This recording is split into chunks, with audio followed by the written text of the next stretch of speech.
Halo, Assalamualaikum warahmatullahi wabarakatuh. Selamat berjumpa kembali dengan saya Mas Sudi dalam acara pembahasan terkini tentang hal-hal yang terkait dengan pemasyarakatan. Bagaimana kabar para sahabat masyarakatan dimanapun saudara berada dapat mengikuti acara ini. Kita awali pembahasan kali ini adalah satu buah berita ya, sebuah berita yang menarik bagi kita, yakni pegawai Kejari yang bawa charger HP berisi sabu ke lapas Cilegon dibebaskan polisi. Mereka tidak mengetahui. Beritanya ini terciduk seludupkan sabu ke lapas Cilegon, oknum pegawai Kejari Cilegon ditangkap. Sahabat masyarakatan, ini berita kita kutip dari artikel ini dari Kompas ya, pada tanggal 20 Mei 2022. Sahabat masyarakatan, bahwa berita ini menarik perhatian karena ada seorang narapidana di dalam lapas,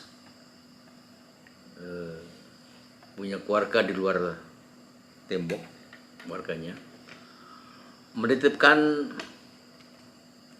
sabu yang disimpan di charger HP kepada petugas kejaksaan yang mengawal tahanan sidang dari rutan lapas Cilegon ke pengadilan.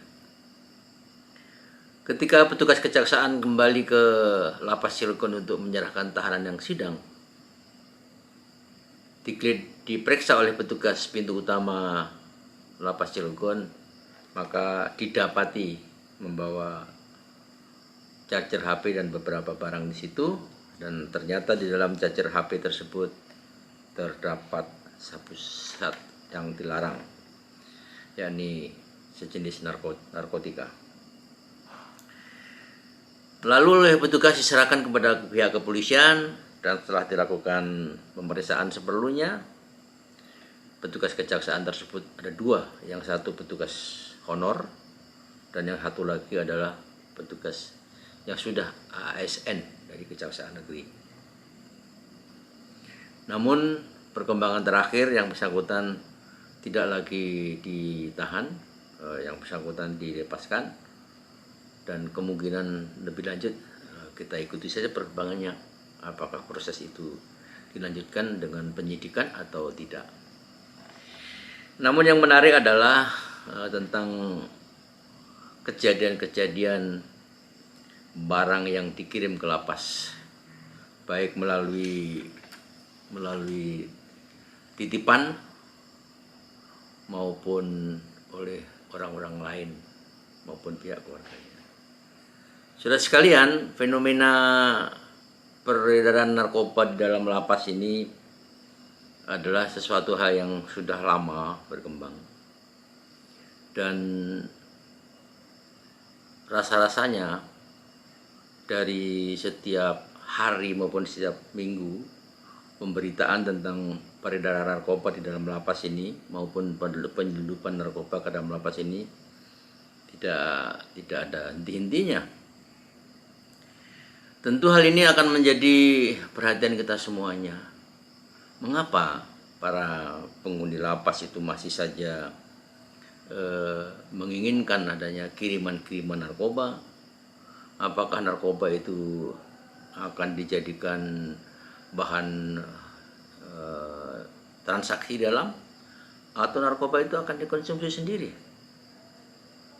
Dan berita lain juga, bagaimana peredaran narkoba di luar dikendalikan oleh para narapidana yang di dalam lapas. Fenomena ini menjadi suatu hal yang menarik perhatian masyarakat, sehingga akan ada suatu pernyataan bahwa ketika seseorang di luar mengguna narkoba maupun menjual belikan narkoba, dia ditangkap dan dijatuhi pidana, tetapi setelah di dalam lapas aktivitas itu tidak berhenti, sehingga tujuan pemasarakatan di sini belum ketemu.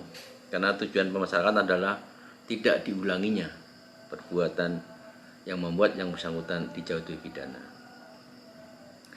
Saudara sekalian, kita semua tahu bahwa narkotika maupun ada yang mengatakan nafsa adalah zat adiktif, zat yang mencandu,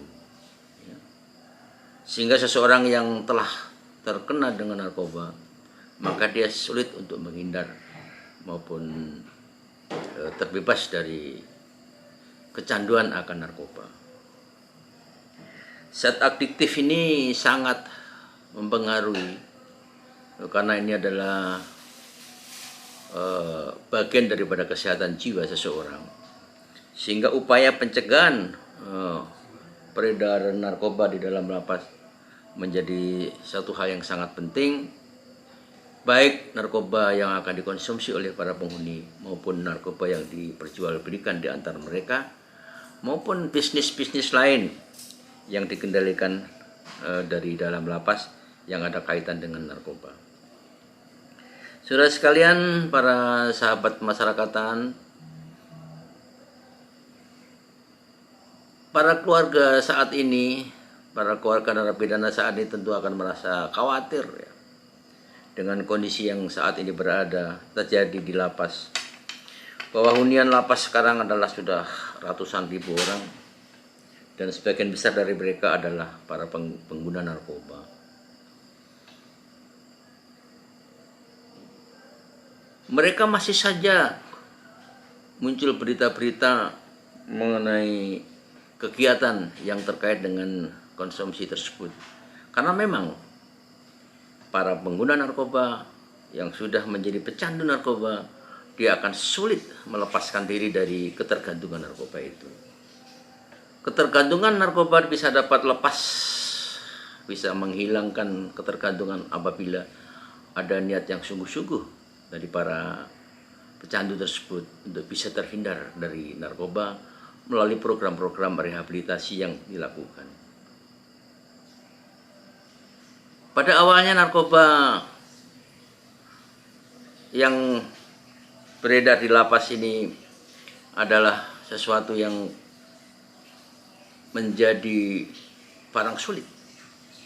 Namun demikian, karena perkembangan akhir-akhir ini, maka peredaran narkoba di dalam lapas inti menjadi sesuatu hal yang mengkhawatirkan, karena begitu banyaknya kasus-kasus peredaran narkoba, penggunaan narkoba di dalam lapas yang dilakukan oleh para tahanan maupun narapidana. Baiklah, kita akan coba untuk mengulik sedikit tentang narkoba di dalam lapas ini. Mengapa narkoba itu bisa begitu merajalela maupun banyak berkembang menjalar di dalam lapas? Tentu mengingat kondisi fisik bahwa lapas merupakan bangunan yang tertutup, di mana setiap sisinya tertutup dengan tembok tinggi. Hanya ada pintu 1 dan pintu 2 sebagai alat, sebagai sarana lalu lintas orang maupun barang. Namun demikian, masih saja narkoba itu bisa masuk ke dalam lapas, sehingga ketika kita mengikuti adanya pemberitaan penggeledahan narkoba di dalam lapas, kadang-kala diketemukan barang bukti, kadang-kadang tidak. Karena pemeriksaan penggeledahan narkoba di dalam lapas itu adalah suatu hal yang sulit sekali untuk dilakukan dengan sungguh-sungguh. Setiap upaya penggeledahan di dalam lapas pasti terbongkar sebelumnya, pasti bocor, pasti ketahuan, sehingga mereka lebih cepat, mereka yang mempunyai barang disembunyikan, daripada gerak tugas itu sendiri. Karena lapas satu penghuni, satu kamar penghuni puluhan orang, itu untuk memeriksa secara detail itu memerlukan waktu bisa sampai 2-3 jam. Karena banyaknya barang-barang, banyaknya kantong-kantong, banyaknya kotak-kotak, banyaknya dos karton-karton yang ada di dalam blok hunian itu mempersulit petugas untuk mengetahui tempat persembunyian barang-barang terlarang tersebut. Sehingga ketika hari ini dilakukan penggeledahan, maka hari berikutnya pasti ada saja barang itu muncul kembali. Karena ketika diadakan penggeledahan, barang itu kemungkinan besar disembunyikan. Dan yang kedua, kemungkinan barang itu dimasukkan setelah penggeledahan. Faktor pertama adalah karena hunian di dalam lapas ini sebagian besar adalah para pengguna narkoba, sehingga tentu permintaan di dalam lapas tinggi. Namun demikian, faktor supply and demand atas narkoba tersebut, kita tidak bisa mengharapkan bahwa konsep teori ekonomi adanya supply and demand tersebut diterapkan di dalam penanggulangan narkoba. Karena supply and demand berlaku bagi pasar bebas, sehingga apa yang terjadi, sehingga kenapa narkoba terus bisa masuk ke dalam lapas? Karena apa yang saya bisa menyatakan di situ adalah adanya faktor pseudo stringent control. Apa itu pseudo stringent control? Adalah satu kontrol ketat tapi semu. Bagaimana penjelasannya? Kontrol yang ketat, pengawasan yang ketat tapi semu adalah ketika seorang petugas pintu utama melakukan pengawasan akan kemungkinan orang-orang yang keluar masuk ke dalam lapas itu menyelundupkan narkoba. Namun karena pengawasan maupun penggeledahan maupun pemeriksaannya itu tidak maksimal, sehingga yang bersangkutan bisa saja lolos. Yang kedua adalah selain pseudo stringent control adalah adanya illegal deal ataupun deal-deal yang ilegal dengan kesepakatan antar mereka, sehingga terjadi penyelundupan narkoba di dalam lapas. Nah, disinilah yang terjadi, sehingga pada saat tertentu diadukan penggeledahan, pemeriksaan di setiap blok hunian, masih saja diketemukan adanya benda terlarang tersebut. Saudara sekalian, apakah hal itu bisa ditanggulangi? Saya kira pihak lembaga pemasyarakatan harus dengan sendirinya mampu menanggulangi sehingga peredaran narkoba itu bisa diatasi. Faktor yang pertama adalah menghilangkan apa yang disebut pseudo stringent control, yaitu kontrol yang ketat, yang benar-benar ketat. Ketika satu-satunya pintu masuk di dalam lapas adalah pintu utama, maka bagaimana pihak lapas memberikan penguatan yang sepenuhnya kepada petugas lapas yang bertugas di pintu utama. Mereka harus mampu seberapa lama dan seberapa berat apapun, mereka mampu melakukan penggeledahan dan pemeriksaan orang-orang yang lalu lalang di dalam lapas tersebut untuk memeriksa apakah barang titipannya tersebut ada selundupan barang sebagaimana yang terjadi dilakukan oleh petugas Kejaksaan Negeri Cilegon yang mendapatkan titipan barang dari keluarga narapidana. Ternyata titipan barang tersebut di dalamnya ada narkoba. Begitu pula petugas-petugas sendiri, kita harus betul-betul mampu mendeteksi dini. Petugas-petugas yang melaksanakan tugas dengan indikator-indikator tertentu, mereka mampu menyelundupkan barang ke dalam lapas, tentu dengan imbalan-imbalan yang cukup menggiurkan di atas, meskipun yang bersangkutan sudah mendapatkan gaji yang cukup, namun iming-iming untuk memperoleh penghasilan lebih dengan menjadi kurir narkoba itu akan terus berlangsung. Sahabat masyarakatan yang baik, dimanapun Anda dapat menikmati siaran ini, upaya pengetatan terhadap petugas-petugas di dalam melakukan tugas pengawasan ini harus benar-benar profesional, sehingga orang yang masuk ke dalam lapas dapat tercegah sebelum yang bersangkutan masuk ke dalam dan menyerahkan barangnya. Faktor yang lain adalah yang untuk mencegah ini adalah upaya-upaya preemptif, yakni adanya kegiatan-kegiatan penyuluhan maupun kegiatan-kegiatan pencerahan lain tentang bahaya narkoba. Sebab bahaya narkoba itu benar-benar dirasakan. Seseorang yang kecanduan narkoba, maka impiannya hanya satu, dia hanya memperoleh narkoba.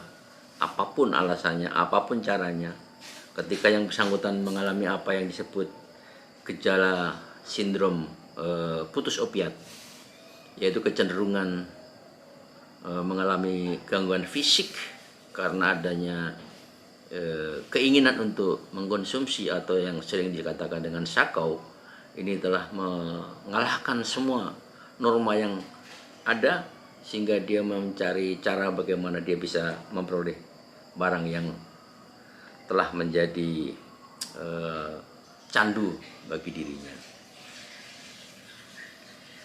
Selain diadakan kegiatan-kegiatan penyuluhan dan sebagainya, maka upaya rehabilitasi itu mutlak diberikan. Namun demikian, upaya rehabilitasi hanya dapat dilakukan apabila di dalam lapas itu dijamin tidak lagi ada penyelundupan barang terlarang tersebut. Ketika di dalam lapas masih ada kecenderungan masuknya narkoba, maka upaya rehabilitasi kemungkinan besar akan mengalami kegagalan. Sehingga upaya rehabilitasi harus didukung dengan sikap mental daripada seluruh petugas untuk mengatakan tidak terhadap narkoba. Mental para penghuni untuk benar-benar berhenti dari ketergantungan narkoba.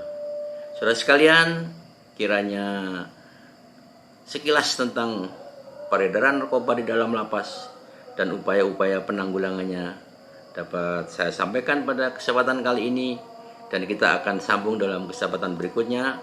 Mudah-mudahan saja kita semua bisa terhindar dari hal-hal yang telah mengganggu kesehatan jasmani maupun rohani bagi kita maupun keluarga kita.